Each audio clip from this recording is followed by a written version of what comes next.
Welcome to Fitzdog Radio, America, England, Canada. People all over the world listen to this podcast. There's a thing on Libsyn, which is our host, that shows you the breakdown of where people listen from. And it's shocking. Like Indonesia, South Africa, people are listening to the podcast, which is kind of cool. I mean, here I am. I'm just sitting in Venice Beach in this little office, blabbing into a mic about my life, and I'm sharing details of it with people in Afghanistan. My God, women who could be literally hung for listening to my podcast, but they do it. That's how important this podcast is to them. They hide the headphones underneath the burqa. Is that what you call it, a burqa? Oh, I'm so ignorant. Mostly America, though, welcome, because you're the ones that come and see me at the shows, at the stand-up comedy shows. Been doing a bunch lately.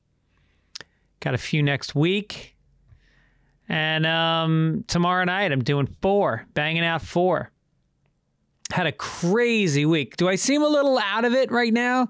I went to the Dodgers game last night. If you're listening to the podcast, I'm taping it 3 days early.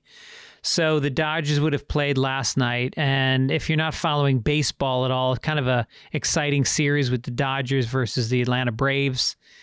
We were down 3-1, and then I got some tickets to Game 5, and I brought a buddy last night, and they were crazy good tickets. They were on the first balcony on the loge, right behind home plate, a little off to the side. And it was great. It's like nobody can stand up in front of you because you're at the fucking beginning. You're at the rail. It's amazing. And lots of foul balls, which makes your night if you catch a foul ball. And I picked up my friend, and we got the tickets, like they fell in my lap, like literally 4 hours before the game. And so I texted Gubbins first because he brought me to the Rolling Stones concert on Sunday.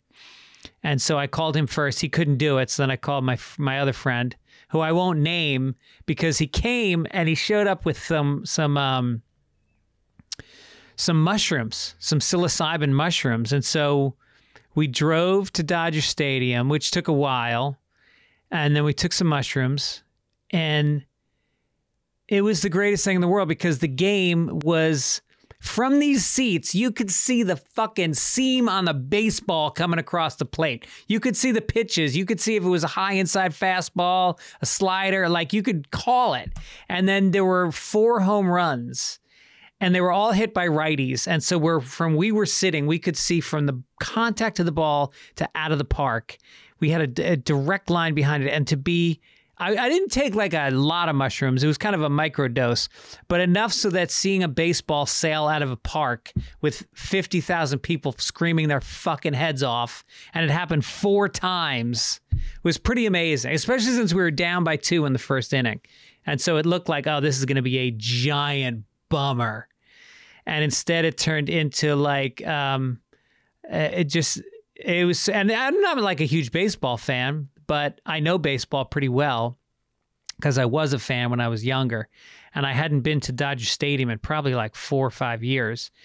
And it's an old school park. It's like the 3rd oldest park in the country. You got Wrigley, you got Fenway, and you got Dodger Stadium. And it's not overdone with fucking, technology. There's not like neon signs everywhere. There's just a couple of screens and then a field. And it is Latino, baby. It is the Dodgers fan base is, I don't know numbers specifically. I can tell you that every face around me was Latino. And they even had a mariachi band would come out. When they would change pitchers, they had a mariachi band. This guy would come out with a 5-foot wide hat, and they would play these like Mexican folk songs, and the entire crowd was singing every word. It was so fucking cool. And it was just great. It was a really great time. We had a blast. We laughed so hard. We sat next to this really cool couple. And the guy turned out to be, well, he recognized me, which is, always kind of cool. And he was a big fan of mine. And it turns out he's a professional gambler and he was telling me that right now is the Poker World Series of Poker is going on in Vegas. So he took a weekend off and came back and took his lovely wife to a game. And he was telling me he belongs to like the most exclusive country club in town. And he's like, you guys are coming. You play golf? You're coming to play at my course. So that was pretty sweet. We're going to play some golf there. I'm actually playing golf on Monday at Riviera, which is, I looked it up online. Guess how much it costs to join Riviera? $250,000. That's not like, how much is it a month? It's like, no. Before you walk in the door, we'd like $250,000. And plus, you got to be on a waiting list and get recommended by everybody just to get in. This is, I think it's the course that Curb Your Enthusiasm is based on. Because I know Larry David is a member there. And so I'm playing in this celebrity industry tournament there on Monday, which will be fun. What a week. What a fucking week. Dennis Gubbins took me to the Stones, and we were sitting in one of those luxury boxes because he's friends with, I'm not going to say who, but he's friends with a big celebrity guy who created a major show.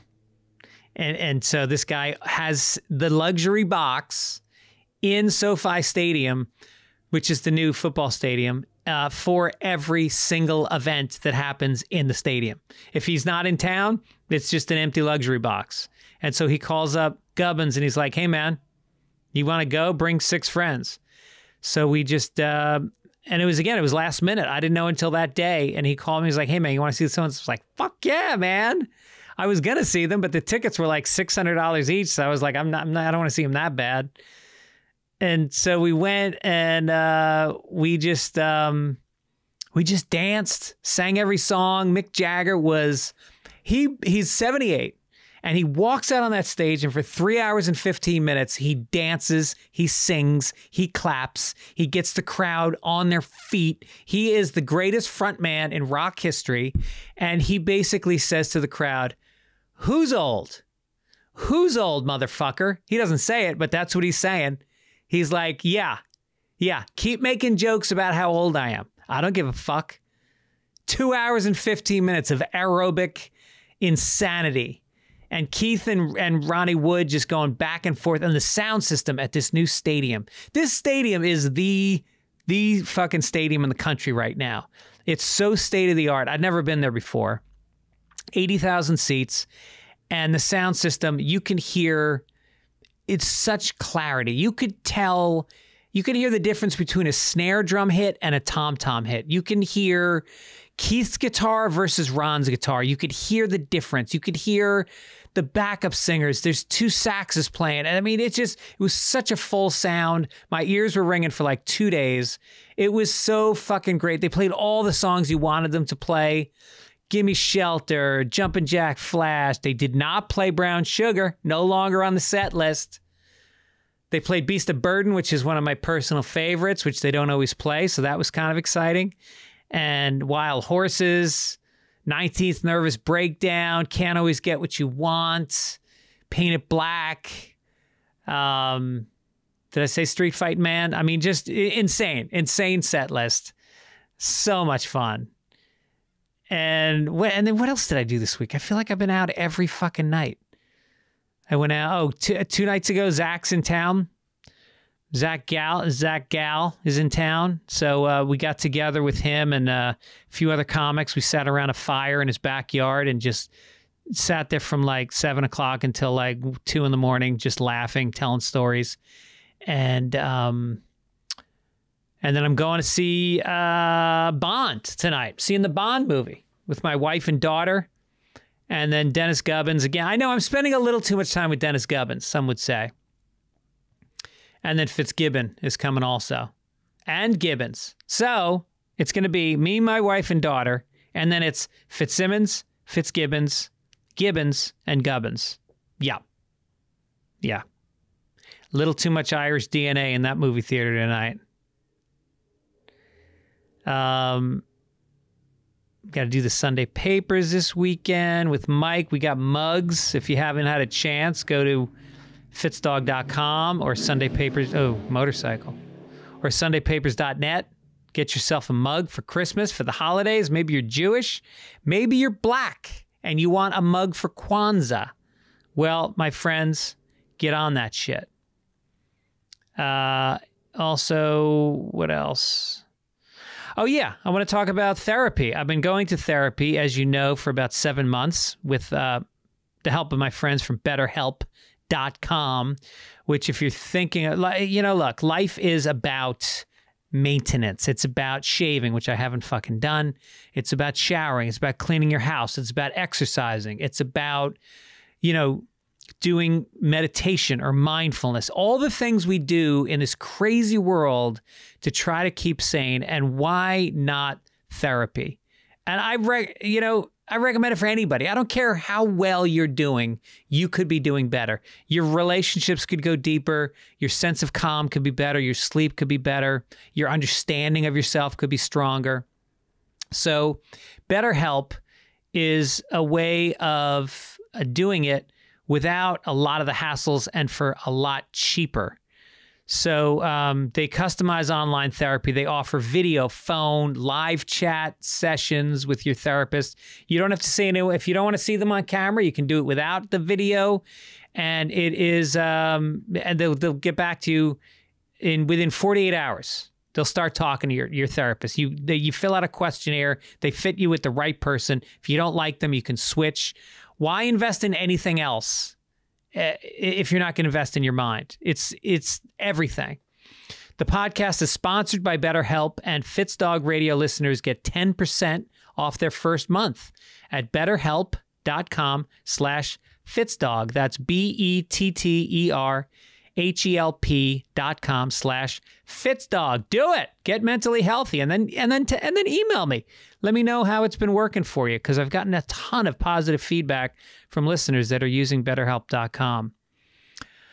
Today's episode, my interview is with these two lovely women who I'm friends with from New York. They are quintessential New York, brash, in-your-face whores. I'm sorry, comics who are out. They've got an album out that is prank calls that are very funny. We'll talk about it during the show, and we'll do a prank call during the show.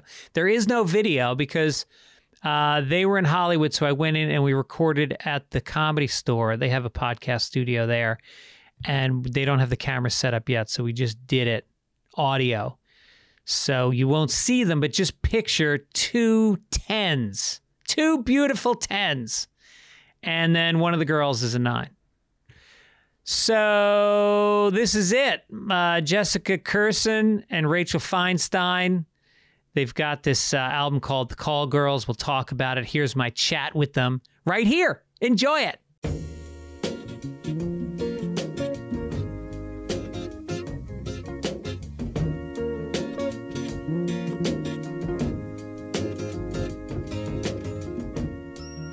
Here we are back at the Comedy Store podcast studio, which they've just redone with, it looks like sponges, red and black sponges. It's very high end. It's really soft. I feel like I'm in the womb a little bit. I'm in the womb often because I sleep with women. So I constantly feel like I'm back in the womb, which is healing for me because my mom wasn't around a lot when I was growing up. Hi, I'm Jessica. So sex is like first trimester is foreplay. Yeah. Second trimester is let's change positions. Third trimester is the orgasm. Yes, absolutely, Gregory. I didn't know this would get so sexual so fast. Well, with you, it always does. Does it? Always. Yes. I didn't realize that. Yeah, you have sex energy, which I like. Yeah. I like it with you. There's something very sexy about you, to be honest, which I find confusing. Because you're a lesbian. many lesbians. Well, Yeah. I just said on many lesbians. On many levels. Many lesbians is incredible. Yeah. You need a bumper sticker at the least. I know, on many lesbians. Or a fun-loving Yeah. T-shirt on many lesbians. Yeah, it's a follow-up I mean, I'm to not. I'm every woman. I absolutely I women. I'm married to a woman, Yeah. but Rachel and I have been talking so much about this lately. I've been with a lot of guys, and I never minded having sex with guys. I just never fell in love with a guy. Did you ever have an orgasm with a guy? Yes, Nice. not often. Because I was blacked out drunk, but I did have orgasms with.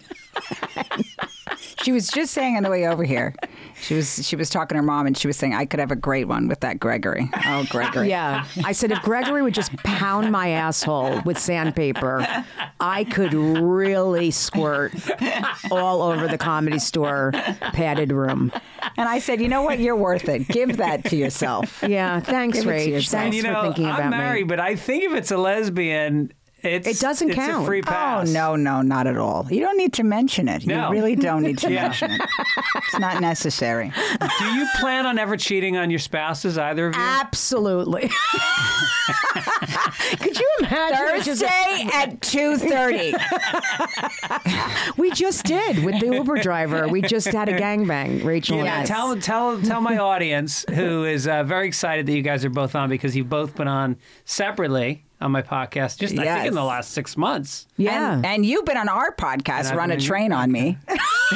Sorry, I don't know why. I just keep getting filthier. It's just. Well, we're disgusting Oh God, people. it's not acceptable. You're a mother now, and it's not, and it's easy. What Yeah. you just did right now was easy. You know what? Men can do. Why is it easy with us? Yeah. I think it's good that we're gross. Yeah.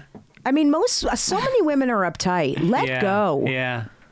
Don't you think women are much less uptight Yes. now? Yeah, absolutely. And especially the new 100%. generation, they're eating ass and getting their ass eaten. Yeah, there's a lot of ass eating. That's what I hear. Also, I think you were about to explain our album, and I cut you off. So foul. I drove you down that lane towards ass eating. You were Yeah. like, so you're doing a really interesting I'd much project. rather talk about eating ass than our album, to be honest with you. Are you sick of talking about your album? No, I love the ass eating thing. I love all ass stuff. I fucking love ass. Me stuff. too. I think it's so wrong. It's dirty. Yeah. I love the sight of the hole. I think the hole is so interesting. It's so, tight. Yeah. It's angry. I'm Yep. enraged. It's just there's so much And going it's on. taboo. It's Oh, taboo. let's That's go to what a I caller. mean. We're Yeah. let's go to a caller. This Tammy from Wisconsin has something to say about this. Tammy, what's your question?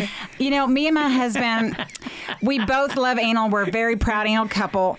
But I was just listening to you describe the asshole, and I wish I could see it to be that pretty. Because for me, I just feel fearful when I'm right up against it eye to eye. So, Jessica, first of all, you're my hero. And I thank usually you, hate Tammy. female comics. And I me think they're too. dirty, I pointless understand. holes. I understand. They're not funny. But Tammy, what's your question? But you're different, and it's you. And I wouldn't let you into my parlor, not even a toe. But Thank I would you. love to know I'm how not you religious, so.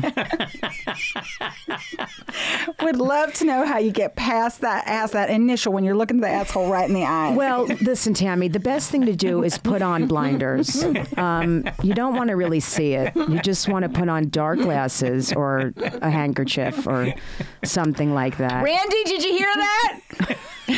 Yeah, I heard it. I heard it. Sounds good. Make me a sandwich, cunt.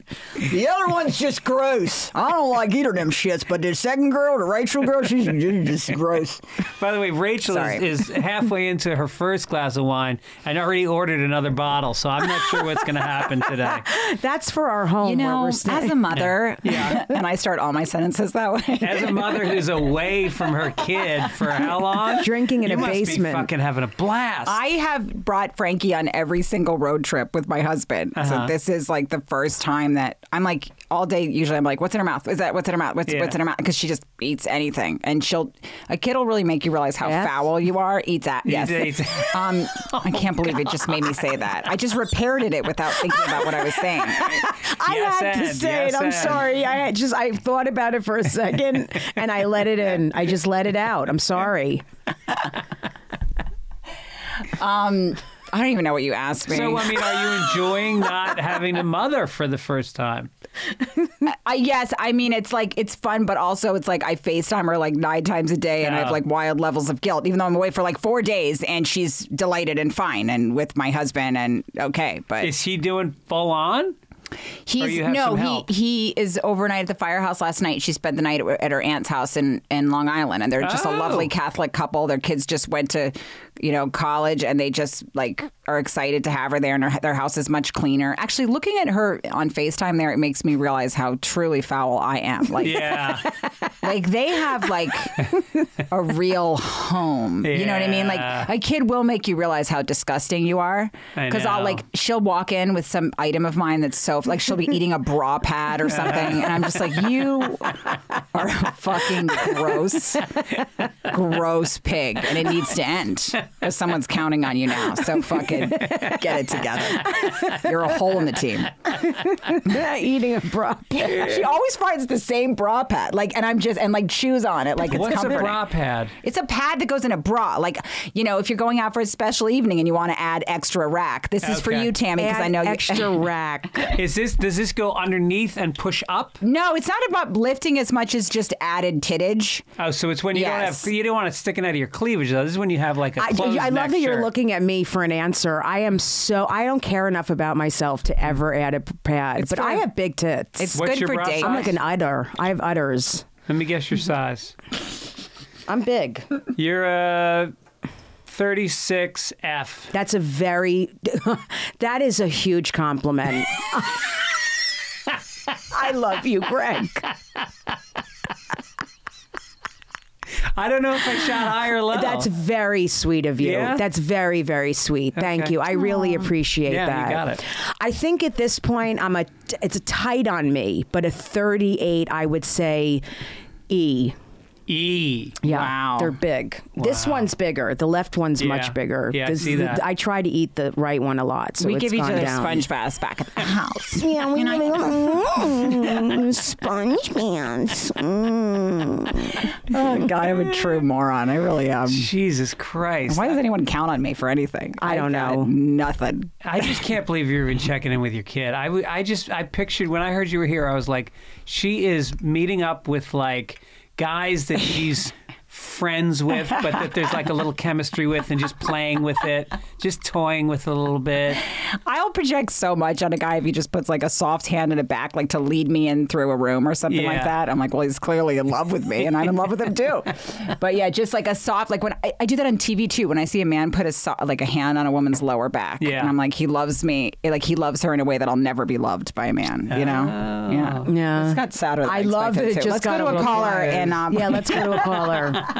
Oh, you know what I want you guys to do? Derva in Wisconsin. I'm just kidding. But you guys did this album, but I'm always curious because I know there's different laws in different states about what you can do with prank calls. Like I know Crank Yankers, they used to go to Las Vegas to tape. Well, because I don't think you can in LA, right? We did it in New York. We want to do that for the next album. We had talked about it, but this is the thing.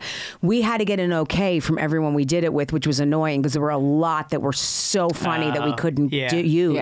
Yeah. It was so fucking annoying. Right. But the laws in New York are as long as they say okay. Exactly. As long as you get like the approval, you can do just it. Just a verbal approval. On tape. Yeah. I like that, like, because I listened to it. It's hilarious. Thank the you. album is fucking great. I mean, I'm also like a freak for prank calls. Me too. The Jerky Boys. It's my favorite thing to do. Probably as formative to me as Mel Brooks was, or Steve Martin was, or George Carlin. Yeah. Jerky Boys were just because it was, like with you guys, it's not just about annoying immigrants that are trying to run a convenience store. I hate those calls. Yes, no, just being mean, like annoying. Yeah. No, you guys are doing characters like the Jerky Boys. It's a showcase of you guys doing characters, and you actually listen to what the people are saying, which guides the call. It's not just here's a bunch of shit we're going to throw at you that we planned on. Yeah. No, they're all improv. Yeah, people don't realize that. We literally, while Rachel and I were calling a place, we were like, "Okay, you do this, and we'll do this, and then we'll just wing it." Like we didn't. There was no plan. Right. Right. It was crazy. Yeah. But we have that kind of chemistry, which is great. And also, obviously, No plan at all. Like we didn't know where we were going to call. Jessica would just. The world have is an idea. different now. I mean, there's certain things we couldn't do, of course, that we might want to do. Like, we just were respectful about certain things, We did do a couple of calls that we didn't use on this album that we'll use on the rest that are hysterical. We'll make another album, and like we called to Catholic stores to parents about our child, like our gay child, which I think is just one of the funniest ones we've done that we didn't put out on this one. Fun. And Jessica was the kid in the background. I love that. Yeah, I like he's wearing my clothes now, and I put locks on all the drawers, but and I keep praying about it, but now I can't get dressed. I'm like, Mom, do these heels look good on me? And they were like, just keep praying. I mean, it was amazing. Yeah. Oh, it was so satisfying. Yeah, that's the thing. The woman made it the fun. She was the funniest part of the call because she kept giving us advice what to do to turn, to make the kid straight. Yeah. I mean, it's so funny. And I was like, will SpongeBob do it? And she was like, no, SpongeBob's okay. And I was like, Sex in the City. She's like, no, not Sex. Let him watch Sex in the City. That'll do it. Yeah. Great. How did that not make it And I'm on like, the we album? keep serving him a lot of hot dogs. Do you think that's what's making him gay? She's like, I don't think that would be a problem if you served some. Should we cut them up first? I swear that's what I asked. And she said, I don't think it's the hot dog. I mean, people are just crazy. Their responses are what makes it funny a lot. So you didn't get permission from her? We didn't use it. We did, but we didn't put that one on this one. We put it on the next one. Sometimes somebody has to call back and convince, but that was after the album was out. Right. So, we had to try. It took us a while to get, because we said we won't say the name of the company, the store. You have to really work on them for a couple of months sometimes. Really? And then sometimes, a lot of times, you can't get a lot. And what's the technology? Is it just a simple recorder? We were on Zoom, and we were both like I don't know if you were like this, but like many people, just like rocking with depression during COVID. I was like, I was not okay. I was like 8 months pregnant, married to a fireman. Like, what in God's name is going on? And I just needed to get through it somehow. I missed comedians and just being we need to get away and go be an animal and get that out. You're not supposed to be at home like in your apartment. Right. Locked with your husband, and then Pete was at the fire, so it was a lot, and Jessica was dealing with a lot herself, and we just started doing it on Zoom. We're like, let's just make this prank album, and we did it with Jim Serpico, who's my manager, who I produced a lot of stuff. Yeah, he loves you too, and Virtual Comedy Network, which is his company, and they recorded all of it, and they made it into an album. His company is amazing, and he is amazing and brilliant, and he did the whole thing and created it, and then we put it out, and it was like took us back to that. Sirius did a whole thing on it. They put it out. Labor Day weekend. We did interstitials and all kinds of like intros for all the tracks, and it was awesome. So how do you make money on this? Just to be like, you guys are Jewish, so I know you're thinking about that a lot. Of course. I mean, that's all we're thinking about. We can smell coins from over 70 miles away. Did you know that? I could sniff a nickel. In Kansas, sometimes if I concentrate. Where's that from? I heard that. I said it to you before. That's where it's from. I like to repeat that a lot. Yeah. Something's wrong with me. It's an amazing statement. But wait, how does it monetize? Through like just downloads on the different sites? Yeah, I mean, I have no idea. I'll tell you. It's on Sirius. It's big deal. Like how many times they play it. That's where you make the most money is on Sirius. But if people buy it on iTunes, Pandora, Apple, that's where if it's more people buy it, that's why we're promoting the shit out of it. Right.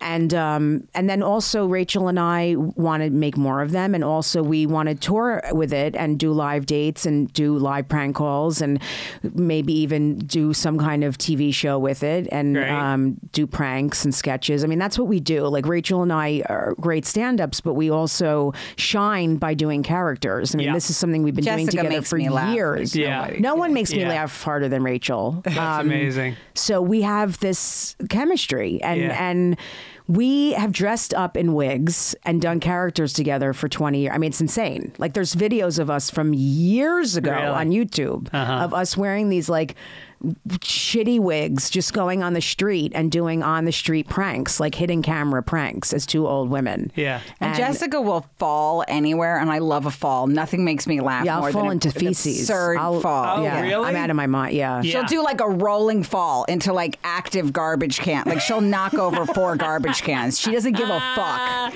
Like in That's a very amazing. formal setting, Yeah. you know, like something. I remember one night there was like these people outside at like it was like a club or something like that, and Jessica was just like, ah! Like it just.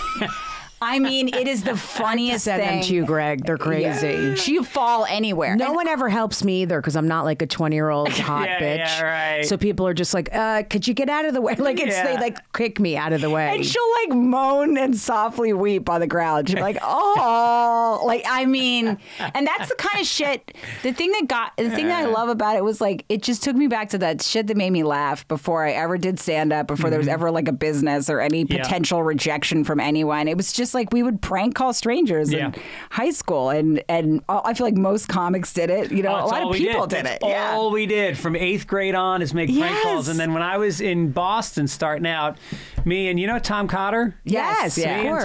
Tom Cotter and a guy named Al Ducharme used to do. We know Al Oh, you know very Al? well, of Yeah. course. Okay. We started with Al. I mean, Al was in New York with us for. Well, so he was with us first in Boston, and Yeah. we used to just sit around and do prank calls. And I have on my first album that I put out, I have a bunch of calls with me, Oh, Tom, my and Al on it. God. Yeah. Can we do a prank call? yes. Yes. I Oh want my to call my God. mother-in-law. She is. I'm so excited. Oh, We've been good. dying to do this, and All no right. one's had us do Oh, this. good. Yes. My mother-in-law is from the Bronx. She grew up in the same neighborhood as my mom. My mom and my mother-in-law went to the same high school in the Bronx together. So they're these Irish Catholic, and then she moved to Upper West Side of Manhattan, like, you know, 30, Me too. I'm going to record this 40 also on my years phone. ago, whatever. And she is the most New York broad you've ever met. I love it. Let me find her number here. And I got it, Rach. I'll record it. I was thinking, I don't know if do you guys want to wing it or can I give you a suggestion? No, give of us what a to do? suggestion, whatever you think. She's very political, so I thought if you called and maybe you're saying you're calling from an organization that has to do with abortion rights right now, and they're enlisting people to support, but maybe Is she pro-choice? oh yeah, she's extremely liberal. Okay. Yeah. So should we do the old ladies or like a mom voice? Like We should do the old ladies. Oh, yeah. For sure. And can we say that we met you somewhere and that you told us of her activism? I don't know if that would tip it. Oh, it might tip it. Okay, so Now tell us what's going on. Tell us more. So she is The kind of person that, you know, she goes, I mean, it's like Biden came in and he's supposed to be a liberal, but we're talking to the moderates. I mean, it's insane. Like, just shrill. If you can get her to shrill, I'll be so happy. But you don't think she would like hang up because she would assume we would want money for a cause? You think she would be like open No, I don't to think it? she'd hang up. Not to Okay. the I old think if you be vague about, like, instead of saying we from want an money, say we want organization. support. Like, we want you to talk to your friends. Like, if you engage Yeah, that's her. lovely. All right, so, and we should Okay. talk one at a time because Yes. she's okay. And then maybe you could start talking about specific abortions you guys have had. I would love it. I Yeah. could take her down memory lane. Hi, Greg. How are you? Hello? Hello? Hello, I found this phone. Who's this? I found this. You have the wrong number. Who's calling? I found this phone in a coffee shop, so I'm calling a number I found in the contact area. Oh, all right. Let me give you his wife's number. But who's this? Yeah, this is my sister. Who's this now? There's a problem because he was a very lovely fella, but he wasn't with his wife. He talked to me for a moment. I was trying to get a coffee, and I says, "Excuse me, but you're in my way, buzz off," or whatever. And he says, "Oh, let me help you. I'm Gregory." I says, "Oh, all right, so you're a good fella after all." Yeah. Well, look, if you call his wife, she'll tell him to pick it up, or she'll pick it up. Well, the problem is when he was walking out of the coffee shop, he fell down. He's okay, but he was limping. And then his friend came over and helped him, and his phone was left there. And then he left also his banana, so we don't understand. Oh, he also said that he had to do his little talent show skit at Bananas Comedy Club Cabaret. Yeah, Does he do that for some sort of financial reason? Because he says he loves to tell the, jokes or giggles or whatever. I didn't find him humorous. Look, he's a comedian. Oh, that's wonderful. I used to go up to the Kutchers and all of those wonderful places and see all those clowns, too. What's the name of the coffee shop that you're at? I'll tell her. It was called the Buck Stars. What? No, it wasn't. You don't know. It was called Moon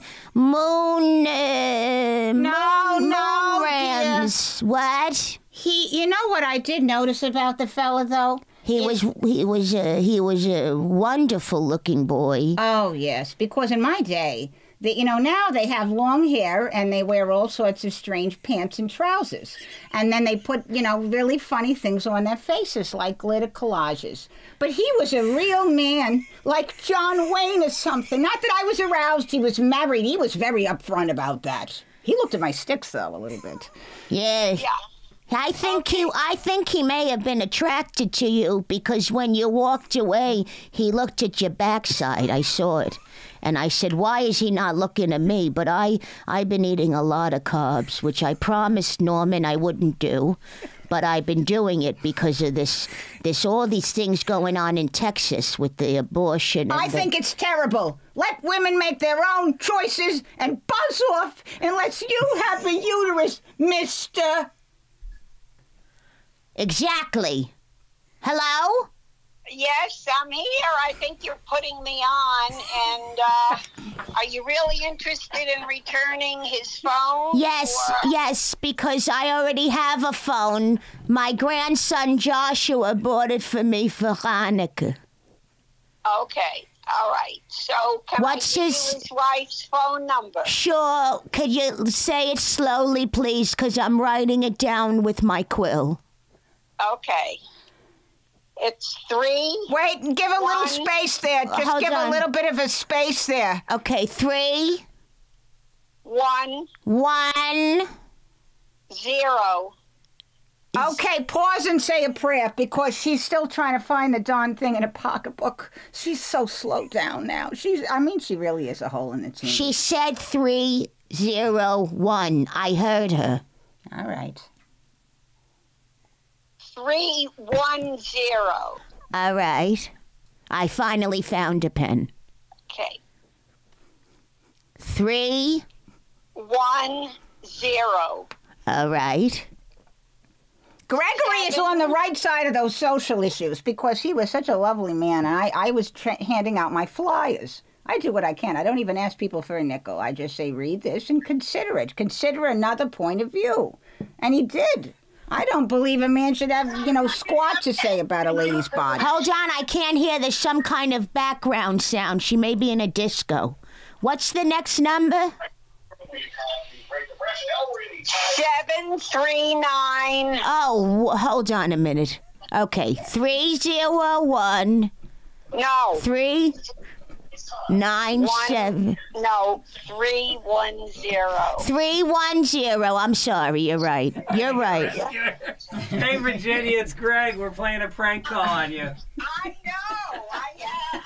I'm running out of patience already. I know that. I don't blame you. Thank you for being wonderful, Vagina.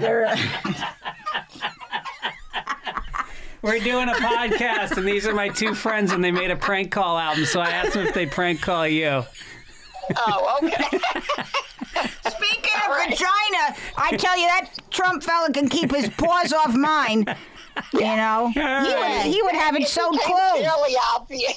My vagina fell off in 1992, but I still think he should get out of my business. As soon as she said you lost the wallet, I figured, well, I guess it's okay because you lose your wallet all the time. Oh, that's hilarious. It's true. Every comic loses their Yeah. wallet. Yeah. All right. Well, thanks, Virginia, for your patience. Okay. All right. Alrighty. Bye. Ciao. Oh my god. Oh I my love her God, that so was much. so funny. Is she Italian? Well, she's no, she's all Irish, 100% Irish. Both her really? parents are from Ireland, and grew up dirt poor in the Bronx, and like married. She had a pretty interesting life. Mental health nurse, worked in city hospitals for her whole life, and raised 2 kids on her own. Dad wasn't really around. Wow. And she's just hysterical. She's so And now funny. these two skanks come bothering Oh her my day, God, that was bothering so up her funny. afternoon. She would have done it. She would have done it for another 20 minutes. That is amazing. Yeah. Oh my God. I wiped tears from my eyes.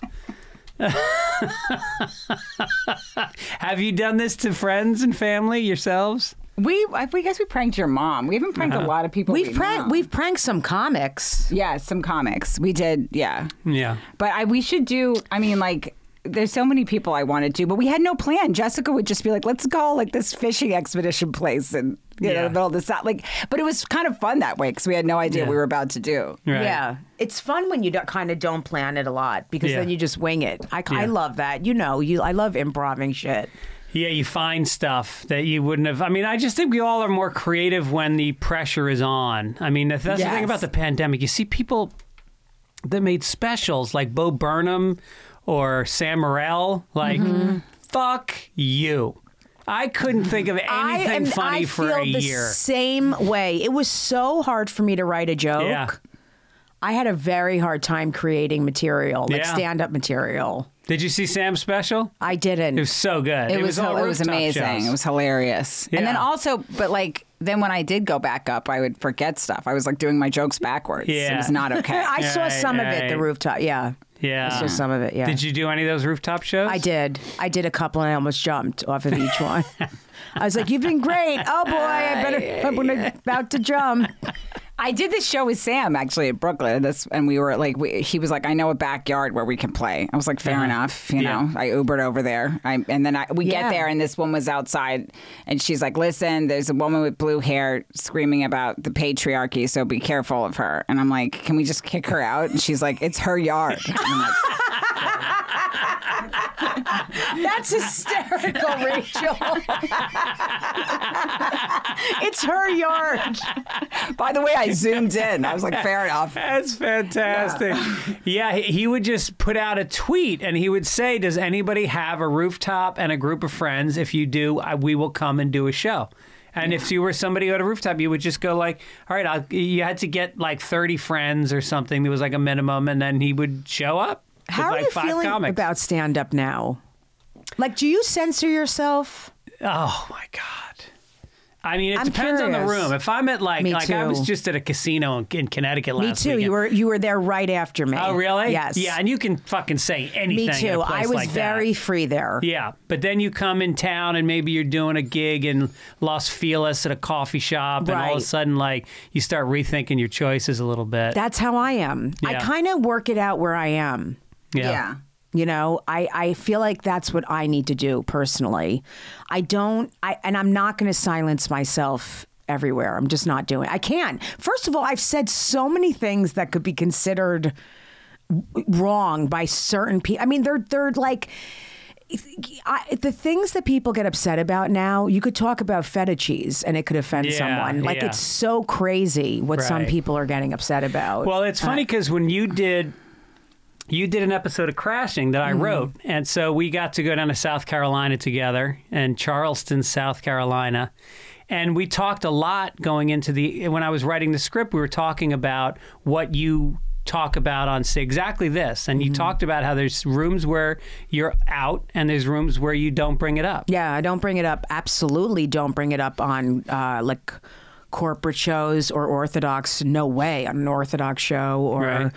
You know, I just did someone's backyard recently, like a baby shower, and I didn't talk about it because I did a half hour, and I'm like, there's no point. It's not going to help the show Right. for me to talk about being married to a woman. Yeah. How is that going to help my response? It's not going to get me a better response. Mm-hmm.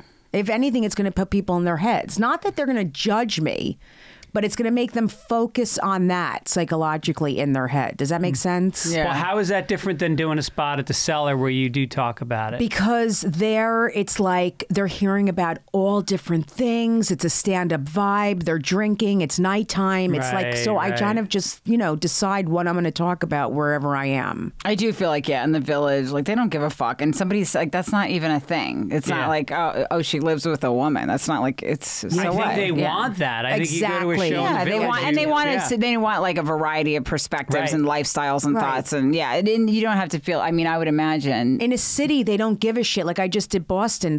Doesn't faze them to hear that. Or I'm doing Chicago. They don't. But like in certain places, if I talk about it in Oklahoma, they're going to focus on that a little in their brain throughout my set. Like they're going to think about it. It's not like they don't hear that all the time. My story, because I have 2 baby mamas, 4 kids, 4 daughters. I mean, it's not the kind of story you hear all the time in that city, in Oklahoma City. Well, it's a lot of legwork for you to set that up, and then you have to come in. If you're in a place like Oklahoma, you can't then leave that topic and go to another one. Right. Because, like you said, it's so in their head because they're not used to that. I get them to like me first. I do a lot of time before I get into that whole subject. I mean, it's like that even places just with like being a Jew. Like they'll just all they see is like there is a 100%. Jew standing in front of me. Really? And like I've seen people look like at the side of my head closely for Hornage.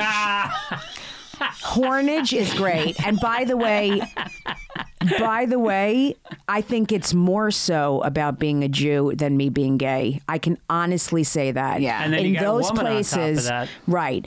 I always say Jew number 1, gay number 2, woman 3 at this point. Yeah.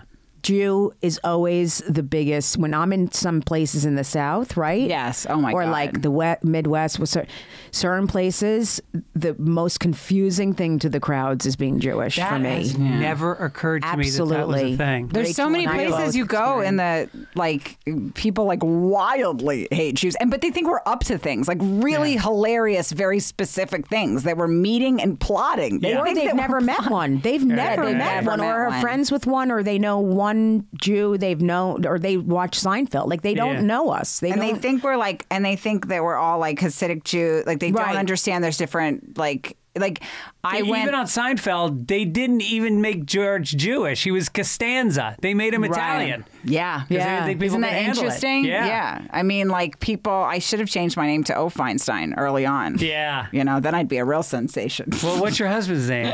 His name is Brennan. And I thought about changing it, but I was then you're like... related to fucking Kevin Brennan. Right. There's that. Oh, God. That's hilarious. Rachel's so right. I think the biggest thing is that they think we're all Hasidic or Orthodox. They really do. They don't know there's different levels. Like, whereas Rachel and I are not religious. I mean, they would look at me and Jess like an Orthodox, like a Hasidic Jew would look at me like a godless whore. Me too. I'm a sinner. I eat box. Wow. Yeah, I am the biggest sinner. What do you think And that's what's frustrating. It's like, and when I got into a car once and I don't know where I was, I mean, you know how you just hurl your body and then like read some email on the way down to find out who's picking you up. I was somewhere, maybe Wyoming or something. I don't know. Some guy picked me up from the airport and he was like, "Where are you from?" And I said, "New York." And he said, "I drove a tractor through that town once." And first of all, why? Like, why would you do that? And he goes, "It was crawling with shoes." And he was like, "They was all out celebrating their holiday, Rosh Hashanah." And he said it like it was the most terrifying campfire story that had ever been told. Rosh Hashanah. Rosh Hashanah. People, my brother's roommate in college told him after 3 months that his family, he was terrified to live with them, and that his family had told him that my brother had horns. I'm not kidding. Wait, what college was that? It is true that people say What college? Ithaca. And my brother said they were like hanging out one night having a beer, and he was like, "Look, dude, I just want you to know you're really cool. My parents would say you like have horns, and I guess you don't have them because I've looked or whatever." I don't know if they're seriously, that I've heard that many times. What do you think of, like, Sarah Silverman put out a video today, and she's talked about it before, but she brought up the issue of Jew face, and that there is a lot of women that are not Jewish playing Jewish roles, and she has a big issue. Have you heard about this? I got an email from a paper, newspaper or whatever, magazine, The Forward, who I've done stuff with. who had a big issue with it. So I don't know what happened, but Well, there was a woman who was cast to play Joan Rivers who's not Jewish, and she talks about Marvelous Mrs. Maisel not being Jewish, and I mean the list goes on and on. And she feels strongly that, and she doesn't condemn the women for taking the roles. She just thinks it's fucked up that there aren't Jewish actresses playing those roles. What do you think about that? I don't know why, but I don't agree. But I respect her opinion. Mm-hmm. I didn't know about Jew face thing. Well, What's Jew face is when she says now you're putting an Anglican woman or whatever, you know, clean. I prefer the term clean. A pure person is now making, they are taking on the characteristics. Because if you take someone like Joan Rivers or Maisel, they are very Jewish. And so for a white person to play that character, they have to put on Jew face. I understand it. And I respect it. I really do. But I look at it as a bigger picture. Whereas I feel like I could play an Italian person. Sure, you could. You know what I'm saying? Yeah. And because I feel like Italian people and Jewish people have the same kind of energy, like intensity. Yeah. So because I don't know where that ends. And I feel like I have not gotten a lot of opportunities for voiceovers and different things because you have to be that color, like not color, and ethnicity, or be that this to get this audition now. Like it's gotten really intense with that. Right. So again, I respect her for it, but I don't know. It's gotten like acting is acting. Yeah, so I mean, Marlon Brando was playing an Italian. You had, right. Pacino was playing a Cuban. It's Scarface. Yeah. Oh, yeah. Leonardo DiCaprio was playing an Irish guy in The Departed. You had so many examples ready. I never have examples ready. I just make wild points and have nothing to back them up. Hilarious. That was impressive. I don't know. I wouldn't the big thing now is that someone who is not a lesbian shouldn't play a lesbian. I don't have a problem with it. You don't have a problem with a straight woman playing a lesbian? No, and I don't have a problem with a lesbian playing a straight woman. Mm-hmm. I don't understand why it's acting. Yeah. That's what acting is. You're acting as if you're someone else. I don't get it. Is the son on Breaking Bad, does he really have palsy, or is he an actor playing that? I don't know. I think he's an actor playing that. Really? No, he has cerebral palsy. He does? I think he does. I got a voiceover audition for a voice of a cartoon animal that was a lesbian cartoon animal. Yeah. And I laughed about it. Yeah. And I got it because I'm a lesbian. I thought it was absolutely ridiculous. Wow. That they wanted only a lesbian to play a fucking owl. Well, that was a lesbian. On Big Mouth, they had a woman playing a character on the show who was half Jewish and half black. The actress was not black, and so she stepped out of the role saying that it wasn't appropriate. But she was Jewish, so she was half the character. Yeah, I don't know this is where are we heading? I don't know. I don't know. I guess you have to be exactly what you're going out for as an actor now. The exact criteria. Yeah. You have to literally... Which really limits the talent pool. That's what I'm saying. I'm looking up the cerebral palsy. I understand certain things. Like if you're going to be playing an autistic... but I don't know. It's like the good doctor. He's not autistic.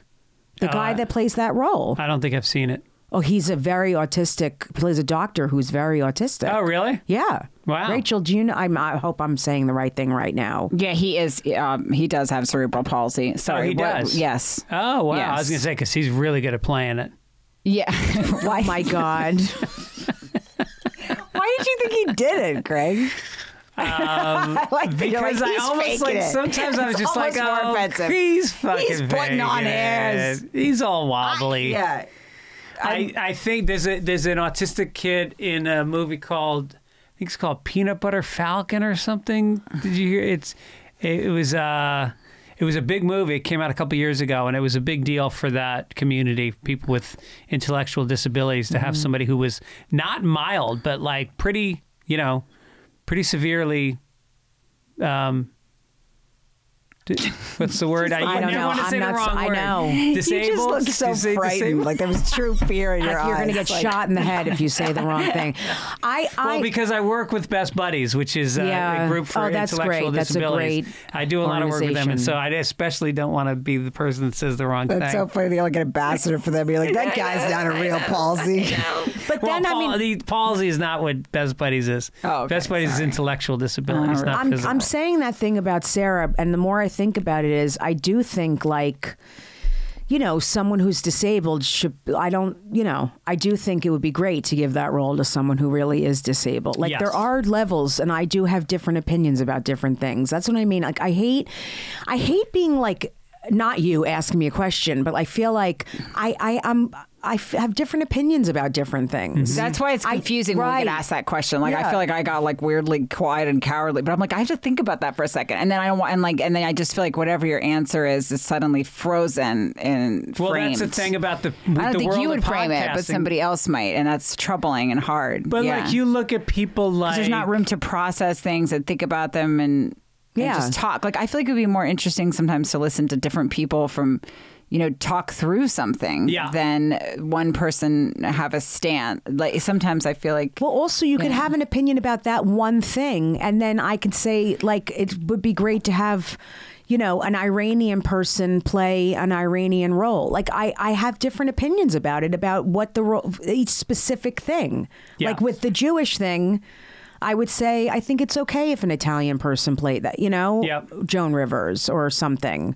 Be great if it were someone who was Jewish, But that's the bigger question then, and that's interesting that you bring it up, is that we are asked and pressed to have opinions as comedians, Yeah. especially on podcasts. And you look at the people that are really blowing up. Yeah. You know, like Tim Daly, is that his name? Tim Dillon. Tim Dillon. Like, you know, sit there in front of a camera and fucking say, here's how it is. And this is different than what you think, maybe, but I'm going to give you an opinion That's right. that I can back up, that's interesting and that's funny, and people go for that ride, and they love that. And it's the same with, you know, a bunch of Andrew Schultz. There's a bunch of like New York guys that I are thought really about that the other day. they're really funny and they're really intelligent, but they have opinions. And I think I'm probably more like you. I'm more of a questioner. I'm a like wallower. it's hard for me to and then I feel like then it gets very frozen in Yeah. time, and it's like you can't have any kind of ongoing understanding or like dialogue about anything. Even the word dialogue just bugged me that I just said that. Like, Yeah, 'cause well, it's also part I'm of just your like, journey. journey. But yeah, I mean, so quickly. Also, like, I mean, also some people are really overtly political. Yeah. And like I'm not good at that. I've never been a good joke writer. I love watching. I loved The Daily Show a lot. Like I used to watch it a lot, but I'm not good. I can't write a good clean political joke. It's a skill set I don't have. I just lean in more to like stories, like, you know, and people's affectations. That's interesting and stuff. because your parents are so political. Yeah, I mean, I do an impression of my mom when I Yeah, talk about her, right. you know, like her wild, aggressive liberal. Like my mom is like an extreme liberal. Like Yeah. she majored in African history with a minor in Black Studies. Karen is out there with a sign that's right. about Her name is diversity. Karen. and everything. Her Yes. name is Karen. I know, it's heartbreaking for her. She was weeping about it on Zoom. Yeah. Yeah. But Yeah, I mean, I have very strong opinions about certain things, and then with some things, I have different opinions, Yeah. depending on different scenarios. I mean, Right. but that's human. Mm-hmm. We are held to such, like, God, it's so stressful. I know Bill Burr started doing bits about, I wouldn't call it anti-abortion, but it is strongly questioning abortion. Yeah, I've heard them. And people get really freaked out I about it. know. Yep. You know? And it's like, you know, a lot of people feel that, and again, I have no idea how he really feels in real life about it, but even broaching certain topics on the wrong end being, I think comedy clubs skew very liberal. And I think when you are on that other side, it is something that is very sticky. People love it. You know, all of a sudden you get a lot of followers and you get a lot of fans if you're the person that's on the other side of it. Absolutely. You know? right. I think comedy is changing. It used to be all liberal. All the voices, you know, starting with Carlin as being Yeah. like, you know, the guy, you know, Robert Klein, guys that were doing stuff that was really liberal and intelligent. And now you're getting I think much more of like a libertarian view much more like checking the status quo, to the point where Rogan says things that are like, untenable to most people, like, taking the drugs that he took or whatever. But Joe is a seeker, and he has people in, and he entertains different ideas, and he puts them out, and I think there isn't as much of an investment to whether or not that's a persona or that's how they really feel. Right. Yeah. Whereas I think you would never want to be seen as not completely whole in terms of what you're presenting versus who you really are. Yeah, me. Yeah. Well, I'm also really, I'm not good at that. Like, I'm pro-choice. Like, I wouldn't try to like wiggle around. Like, I absolutely think a woman should make her own choices about her body, blah, blah, blah. But I can't find I don't have like a fun-loving, tight joke about it. Yeah. So I don't have a great abortion joke. I'm all ears if you do.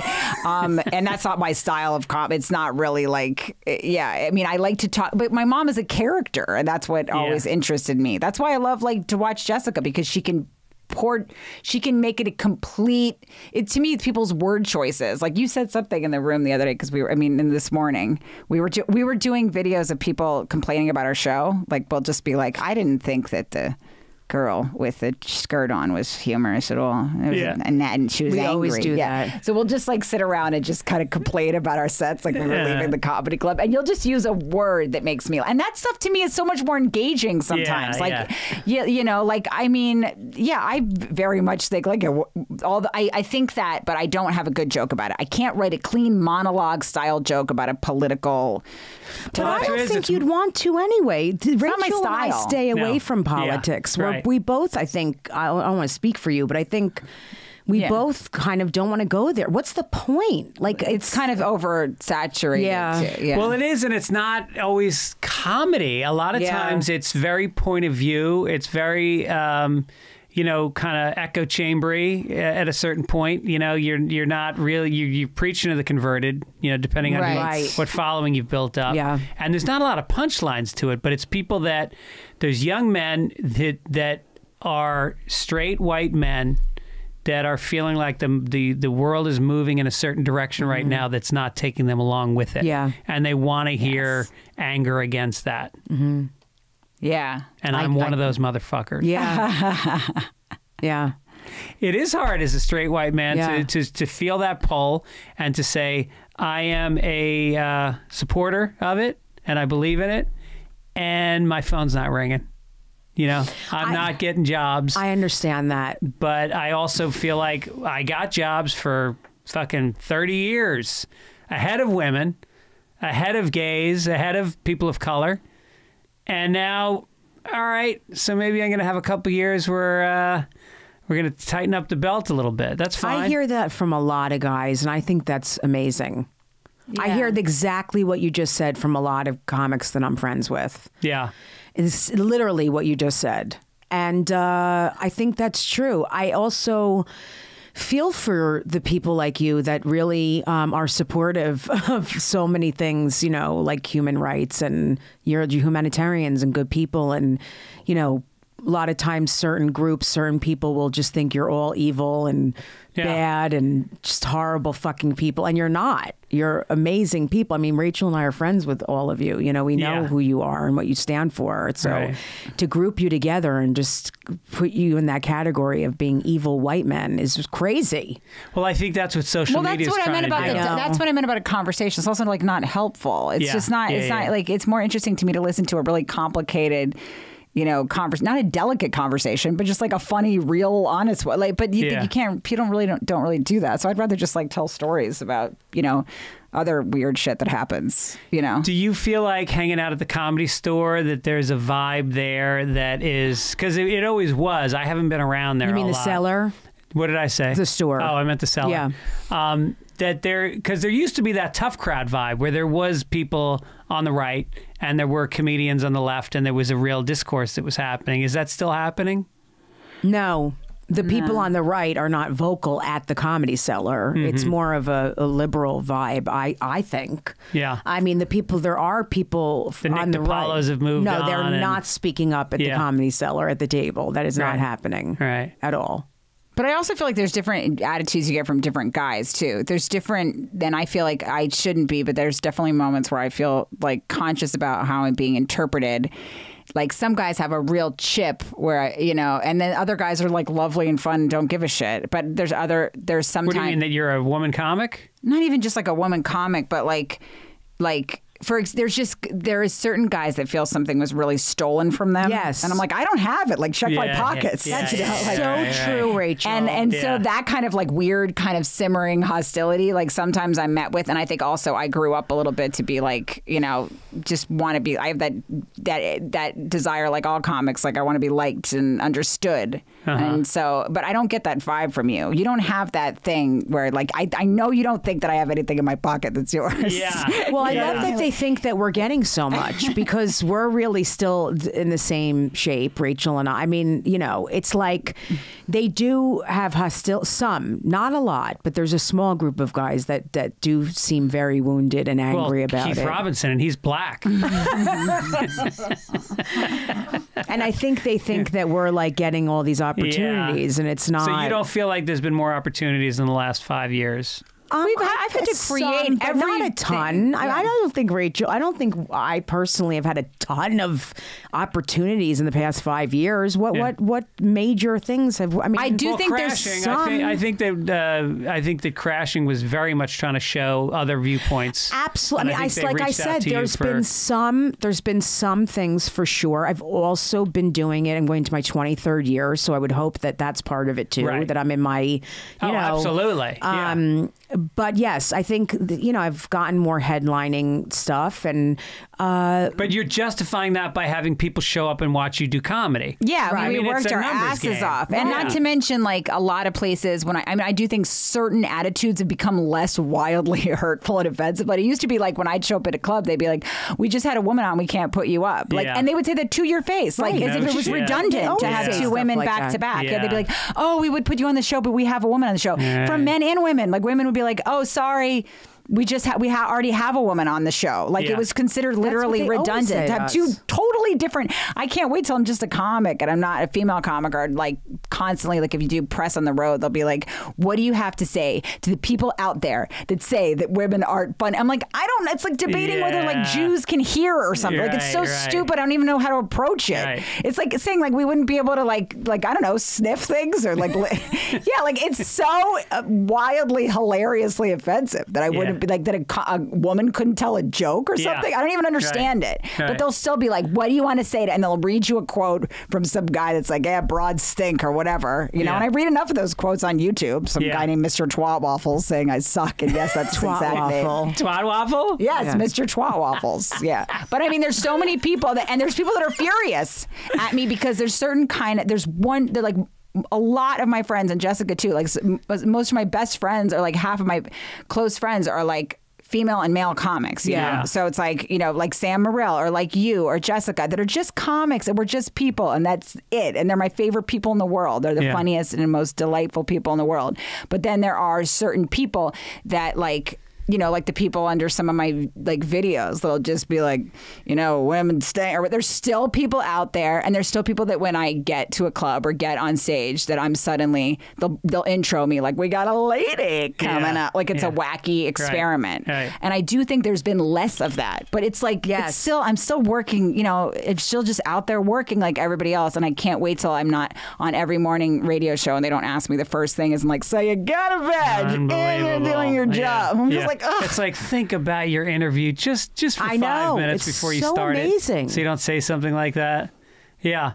That's why that show, what's the Jean Smart series where she plays a comedian? Hacks, which I love. Yeah. But she deals with that exact thing. A guy brings her up on stage as like, gives her the shitty female condescending intro. Mm-hmm. And then she says to him, I will give you $1 million.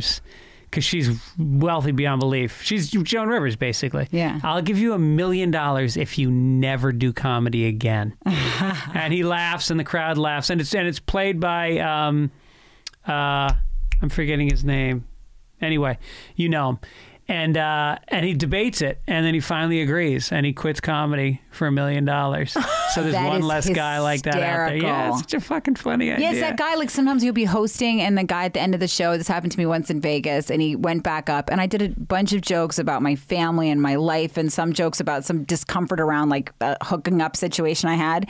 And he went on stage and he's like, well, she's a dirty birdie. I'm like, did you have to scold me? Like, would you do that to Norton in a Dirty hotel? Yeah, yeah. Meanwhile, I discussed a million things, like Right. sexuality being one of them. But like, do I have to be like a naughty little slut up to her Yeah. old tricks again? Right. People will be like, oh, you're dirty. And it's just a way to quickly dismiss you when you could discuss a variety of subjects. Right. Like, yes, we came here and we were dirty because we felt the comfort with you just be like an animal for a second. But it's like, I go on stage to talk about a million things. But if you do one bit about that, there's a certain kind of guy that will say that to you or say it to the crowd about you. Yeah. And you're headlining, Uh-huh. you know, and don't think twice. So there's Well, certain people like that and they exhaust me, but you know, what can you do? There's less of them out there, but they're definitely out there. Like, Well, this, you guys are pioneers because you are, I mean, I think it started on SNL with Amy Poehler and Tina Fey in terms of women just going like, all right, how about we just be the funniest ones? Yeah. And then that'll shut people up. I mean, they took that show over. Yeah. And I think that there was a lot of women, you know, like Amy Schumer, there was a lot of women that came along that just fucking pounded it out on the road. They did Yeah. their hours and they did everything that men did and they did it as well or better. Yeah. And that's ultimately what you guys are doing too, is just furthering that of just like, all right, I guess we'll just do it Yeah. better. and I love it. I love it. I love my comic friends. I love my job. I'm having a blast with Jessica now making this stuff. Like, you know, we have fun lives, you know. Yeah. There's people like that are going to say just like inane, exhausting horseshit to you, but you You're just right. have to be like, whatever. Yeah.